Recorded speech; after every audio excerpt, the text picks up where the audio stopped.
As the Direct Investor Summit Nigeria 2018 continued, a panel comprising some ministers of the Federal Republic sat to present scorecards for their ministries. Members of the panel include the Minister of Industry, Trade and Investment, Dr. Okechukwu Enelama, the Minister of Budget and Planning, Senator Odell Doma, and the Minister of Aviation, Hadi Sirika. The Minister of Industry, Trade and Investment highlights some of the steps the government took which led to the improved rating by the World Bank on the Ease of Doing Business Index. There were 5 areas where we felt as a government, as a ministry, and frankly as part of the economic management team, we had to see visible and tangible progress. Number 1 was the broad theme that I just started with of enabling environment.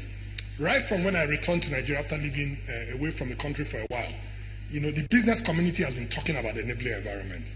And we as a government made a commitment to ourselves and to you that we must work on this enabling environment. It's not going to be a vague thing that we just talk about at conferences anymore, that it has to be brought into governance and problem solving. And we already saw a plan when we came in, the Nigeria Industrial Revolution Plan. And the objective was to make sure we take practical, tangible steps to move that plan along.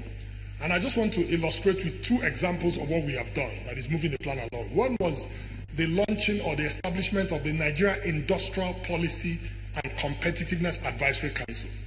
That council has been working on critical areas that will help industrialization, from critical infrastructure to access to financing at competitive rates, to skills and vocational training, skills acquisition and vocational training, to trade and market access, and to policy.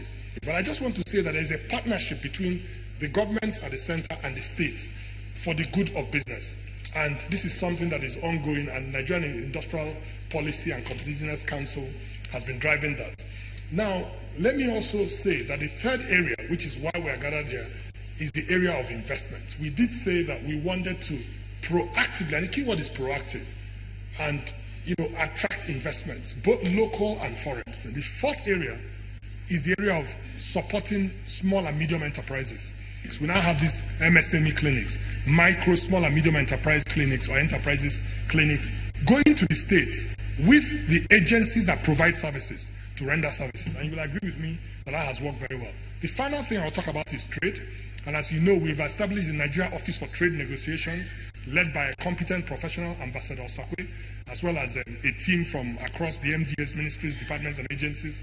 The point I'm trying to make is that in all the areas where we need to engage, there's work going on, and I think the scorecard will be one of engagement, and hopefully the results will continue to show. The Minister of Power, Works and Housing also briefed the audience on strides taken within his 3 portfolios. We have momentum. We met a generation site that was struggling with 4,000 megawatt, a distribution site that was at 2,690, and a transmission site that was at 5,000 thereabout. Today, we are able to generate 7,000 megawatt. The discos are willing 5,000 and seeking to improve on that. Transmission company is able to transport almost everything that is being produced. So almost double in generation, almost double in distribution, and a little below 50% in improvement in transmission. We see the necessity for a national housing policy, and it is a policy that must speak to the diversity of the country. Land use, cultural use, income groups, and so on and so forth. We did a national survey, and we came up with a design that addresses 1, 2, and 3 bedroom units, which was the large area of demand. There are other demand type houses, but they do not represent the big cluster and the critical mass. We also then saw that in different parts of the country, they wanted those 1, 2, and 3 bedroom flats, apartments to be built differently. Down south in Nigeria, they were happy to have those 1, 2, and 3 bedroom in flats. In the northern part of the country, they preferred them in bungalows. In some parts, they wanted courtyards at the back.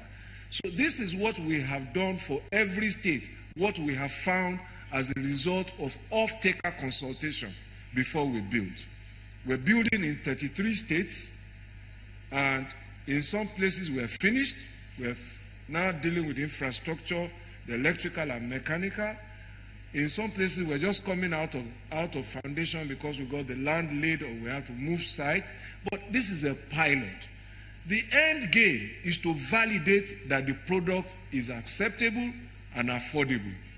A question comes through for the Minister of Aviation about the much talked about national carrier. You all remember that during the campaigns, Mr. President, wherever he goes on the podium, he asks you, we used to have Nigeria Airways. Why is the airline? Why is the money? To answer that, we thought that there must be a robust national carrier.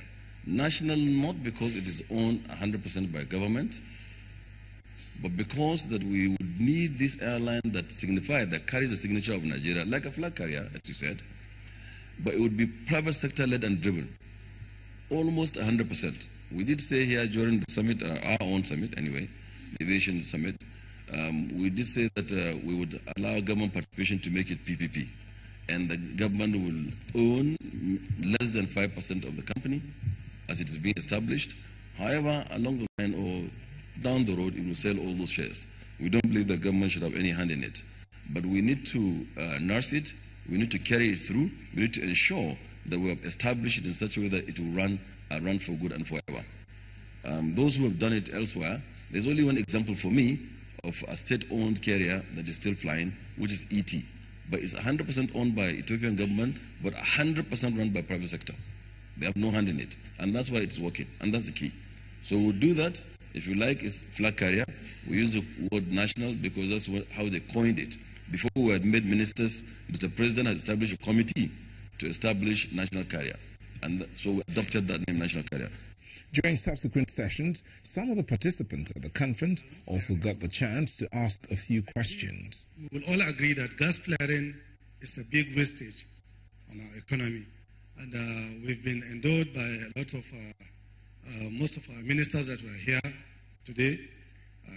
They spoke so much about electricity and the energy that is available now in the country. But I believe if we curtail the wastage in respect of gas flaring and convert it into useful energy, we could still get cheaper electricity or cheaper power, cheaper energy that could be used by most investors in the country. If I just touch on the gas flaring, which I think was the last question, I perhaps was not clear enough as one of the main objectives why we came into being as NLNG is to monetize Nigeria's gas, but more importantly, to help reduce gas flaring. And to date, we have successfully reduced Nigeria's gas flares by more than 60%. Before 2006, Nigeria was actually number 2 in terms of gas flaring in the world behind Russia. Today, Nigeria is number 7, which means we have actually done a lot to reduce the gas we flare in the country.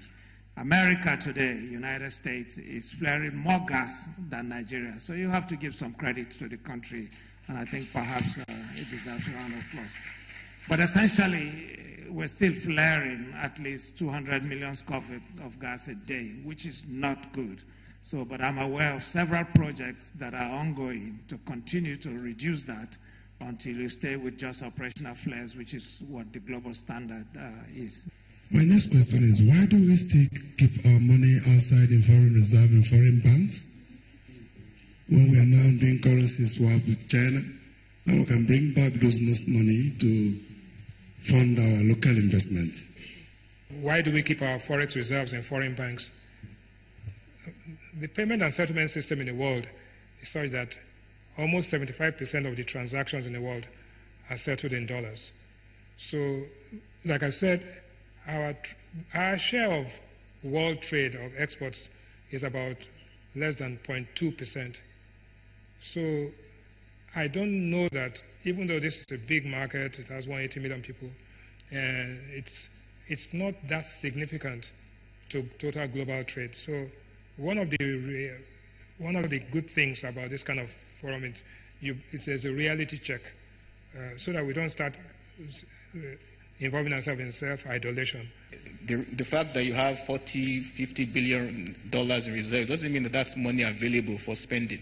Maybe just the excess crude portion, which belongs to the federal and state governments. So the fact that you say your reserves are $40 billion doesn't mean that money you can bring in and spend in the Nigerian economy. It doesn't actually exist in that way for spending. That's all I was going to add to what Mr. Riwane had said. Thank you.